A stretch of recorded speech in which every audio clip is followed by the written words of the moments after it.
নেত্রকোনার শিশু পান্নাকে ধর্ষণ ও আত্মহত্যায় প্ররোচনার মামলায় ৩ জনকে মৃত্যুদণ্ড দিয়েছে জেলা নারী ও শিশু নির্যাতন দমন ট্রাইব্যুনাল। একই সাথে ১০ বছরের কারাদণ্ড ও ১ লাখ টাকা অর্থদণ্ড দেয়া হয়েছে। সোমবার দুপুরে আদালতে আসামিদের উপস্থিতিতে এই রায় দেন জেলা ও দায়রা জজ ডক্টর এ.কে.এম. এমদাদুল হক। সাজাপ্রাপ্ত আসামিরা হলেন সাবেক জেলা ছাত্রলীগের কৃষি বিষয়ক উপসম্পাদক কৌশিক চন্দ্র সরকার, যুবলীগ কর্মী মামুন আকন্দ ও সুলতান মিয়া।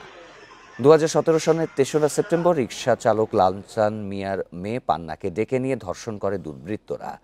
এ ঘটনা ধামাচাপা দিতে অভিযুক্তদের পক্ষ থেকে হুমকি আসে। পরদিন শিশু পান্নার ঝুলন্ত মরদেহ উদ্ধার করা হয়। এ ঘটনায় মামলা দায়ের হলেও আসামিরা প্রভাবশালী হয় আত্মহত্যা বলে দাবি করে শিশুটিকে দাফনে বাধ্য করা হয়। পরে আদালতের নির্দেশে মরদেহ কবর থেকে উত্তোলন করে ময়নাতদন্ত করা হয়।